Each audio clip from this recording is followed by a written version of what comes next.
Halo, Assalamualaikum warahmatullahi wabarakatuh. Shalom, perkenalkan nama saya Maria Yunita Claudia Selu, NIM 103200057, Prodi S1 Kesehatan Masyarakat. Di sini, saya akan menjelaskan tentang materi lemak atau lipid. Nah, yang pertama yang akan kita bahas ialah pengertian lemak. Lemak adalah zat hidrofobik yang bersifat sukar larut dalam air, tetapi dapat larut dalam pelarut organik seperti kloroform. Lemak juga merupakan sumber energi atau tenaga bagi tubuh. Dan perlu kita ketahui bahwa lemak itu mempunyai sifat dan ciri-ciri. Yang pertama yaitu tidak larut dalam air. Yang kedua, lemak yang berasal dari hewan berbentuk padat pada suhu ruangan. Dan yang ketiga, lemak yang berasal dari tanaman berbentuk cair pada suhu ruangan. Dan yang terakhir, hanya dapat larut pada larutan eter, kloroform atau benzol. Selanjutnya, apa sih fungsi lemak?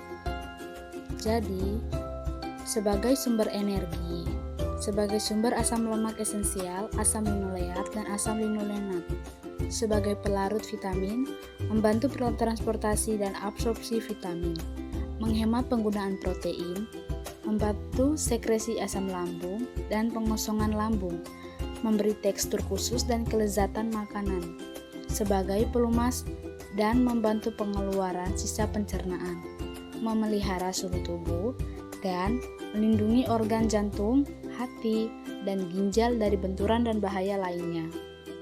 Selanjutnya, ada klasifikasi lemak. Yang pertama ada lemak sederhana, contohnya lilin dan minyak. Yang kedua, lemak majemuk, contohnya fosfolipid, glikolipid, sulfolipid, aminolipid, dan lipoprotein. Dan yang ketiga ada lemak turunan, contohnya alkohol, asam lemak, gliserol, steroid, lemak aldehid, dan vitamin ADEK. Klasifikasi lemak yang selanjutnya, yang pertama berdasarkan sumbernya, yaitu lemak nabati dan lemak hewani. Yang kedua, berdasarkan jenis asam lemak penyusunnya, yaitu lemak jenuh dan lemak tak jenuh. Yang ketiga, berdasarkan jumlah jenis asam lemak penyusunnya, yaitu lemak berasam 1, contohnya palmito, lemak berasam 2, contohnya stearo, dan lemak berasam 3, contohnya olein. Dan yang keempat, berdasarkan bentuknya pada suhu kamar, lemak padat atau fat, dan lemak cair atau minyak. Selanjutnya, ada perbedaan lemak dan minyak. Kalau lemak, yang pertama temperatur kamar berwujud padat. Yang kedua, gliserida pada hewan berupa lemak atau lemak hewani. Dan yang ketiga, gliserida memiliki asam lemak jenuh yang lebih banyak. Kalau minyak, yang pertama berwujud cair. Yang kedua, gliserida pada tumbuhan berupa minyak atau minyak nabati. Dan yang ketiga, gliserida yang memiliki asam lemak tak jenuh lebih banyak. Selanjutnya, ada asam lemak. Asam lemak merupakan komponen penyusun lipid yang memiliki bentuk berupa kepala dan ekor. Kepala asam lemak berupa gugus karboksil yang diberi nomor karbon 1 dan ekor berupa senyawa hidrokarbon, jenuh atau tak jenuh. Selanjutnya, ada perbedaan asam lemak jenuh dan lemak tak jenuh. Asam lemak jenuh yang pertama bersifat non-esensial, yang kedua dapat disintesis oleh tubuh, yang ketiga padat pada suhu kamar, yang keempat, diperoleh dari sumber zat hewani, contohnya mentega. Dan yang kelima, tidak ada ikatan rangkap. Sedangkan asam lemak tidak jenuh, yang pertama bersifat esensial, yang kedua, tidak dapat diproduksi tubuh, yang ketiga, cair pada suhu kamar, yang keempat, diperoleh dari sumber zat nabati, contohnya minyak goreng, yang kelima, ada ikatan rangkap. Selanjutnya, jenis lemak pada makanan. Yang pertama, gliserida. Terutama trigliserida, bentuk ini adalah bentuk lemak yang disimpan untuk energi dan merupakan bentuk yang paling banyak dalam bahan makanan dan jaringan. Yang kedua, ada fosfolipid.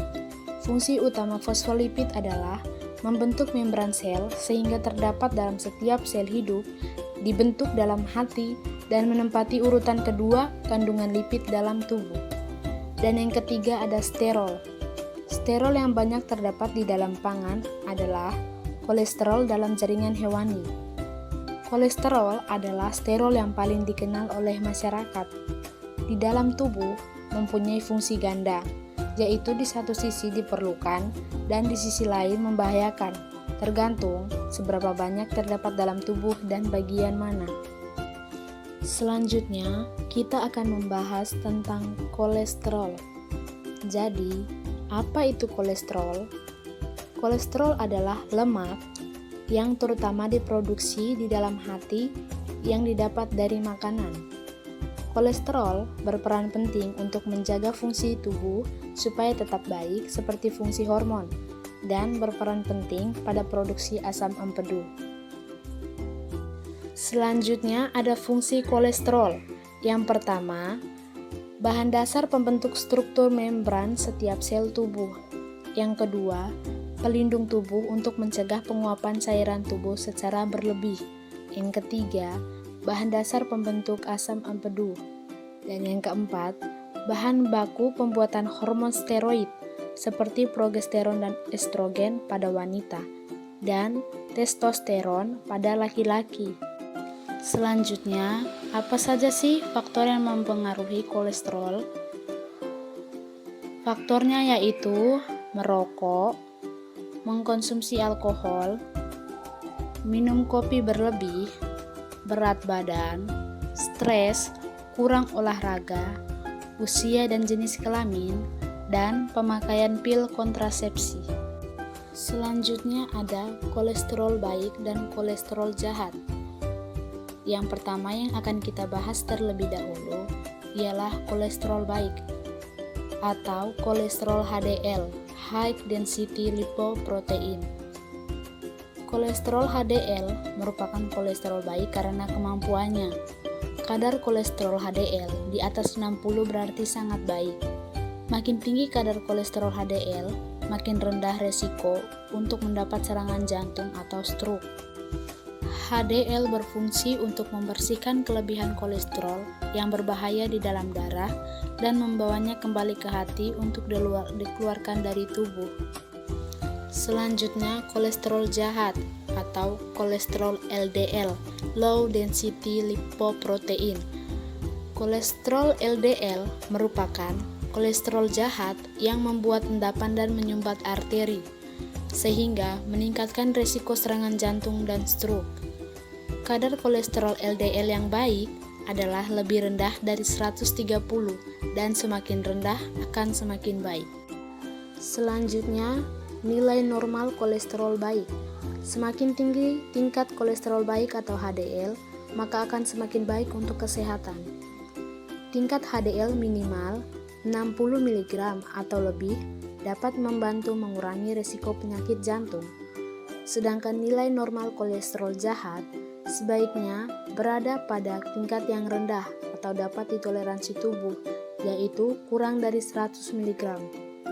Jumlah LDL 100-129 mg dapat dikatakan sebagai ambang batas toleransi. Jika melebihi jumlah tersebut, dapat menyebabkan berbagai masalah kesehatan, seperti penyakit jantung dan stroke. Selanjutnya, nilai normal kolesterol trigliserida. Lemak ini juga dapat meningkatkan risiko penyakit jantung. Jadi, semakin rendah tingkat trigliserida, maka akan semakin baik untuk kesehatan. Jumlah trigliserida yaitu 150-199 mg dapat dikatakan berada pada ambang batas tinggi. Selanjutnya, nilai normal kolesterol total. Kolesterol total merupakan gabungan dari jumlah kolesterol baik, kolesterol jahat, dan trigliserida dalam setiap desiliter darah. Kadar kolesterol yang kurang dari 200 mg masih bisa ditoleransi. Jumlah kadar kolesterol 200-239 mg sudah masuk pada ambang batas tinggi. Lalu, bagaimana sih cara mengendalikan kolesterol? Jadi, yang pertama, diet konsumsi makanan yang rendah lemak dan kolesterol, misalnya dengan mengkonsumsi susu tanpa lemak dan mengurangi konsumsi daging. Yang kedua, pilih makanan dengan kandungan lemak tak jenuh daripada kandungan lemak jenuh. Yang ketiga, hindari menggunakan minyak goreng secara berulang-ulang karena dapat meningkatkan kadar kolesterol. Maka, ada baiknya untuk mengurangi konsumsi makanan yang digoreng. Yang keempat, lebih banyak mengkonsumsi makanan berserat seperti gandum, kacang-kacangan, sayur-sayuran, dan buah-buahan. Yang kelima, konsumsi antioksidan banyak terdapat dalam buah-buahan seperti jeruk, stroberi, pepaya, wortel, atau labu. Yang keenam, mengkonsumsi bawang putih secara teratur juga dapat menurunkan kadar kolesterol. Yang ketujuh, hindari alkohol dan merokok. Yang kedelapan, berolahraga secara teratur sesuai dengan umur dan kemampuan. Yang berikut, lalu apa hubungan kolesterol dengan penyakit jantung dan stroke? Yang pertama yang akan kita bahas dulu, hubungan kolesterol dengan penyakit jantung. Jadi, jika jumlah atau kadar kolesterol di dalam darah melebihi batas normal, maka kelebihan ini akan mengendap pada dinding pembuluh darah. Endapan ini akan menyebabkan penyempitan dan pengerasan pembuluh darah yang dikenal sebagai aterosklerosis atau proses pembentukan plak pada pembuluh darah. Jika penyempitan dan pengerasan ini cukup berat, maka suplai darah ke otot jantung tidak cukup, lalu timbul sakit atau nyeri dada yang disebut sebagai angina, dan bila berlanjut akan menyebabkan matinya jaringan otot jantung.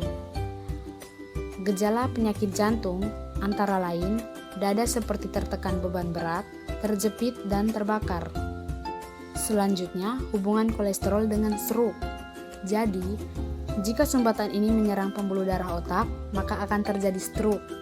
Gejala serangan stroke tergantung dari derajat serangan, mulai dari yang ringan sampai yang berat. Gejala stroke ringan yaitu bicara tiba-tiba, sedangkan gejala yang sifatnya berat yaitu kelumpuhan anggota gerak tubuh, wajah menjadi tidak simetris. Yang berikut, ada sebab-sebab kerusakan lemak.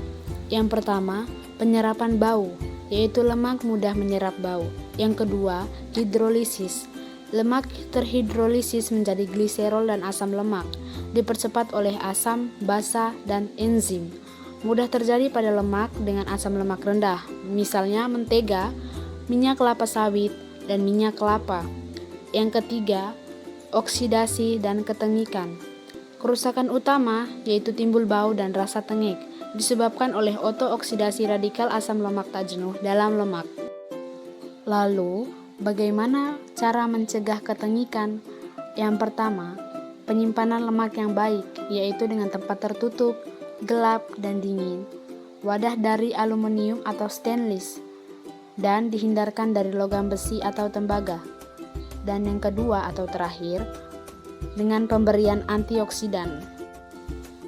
Yang berikut, berdasarkan sumbernya, asam lemak dibagi menjadi dua, yaitu yang pertama, lemak hewani, yaitu lemak yang berasal dari hewan dan biasanya termasuk dalam lemak jenuh, misalnya daging, susu, keju, lemak hewan, dan minyak ikan.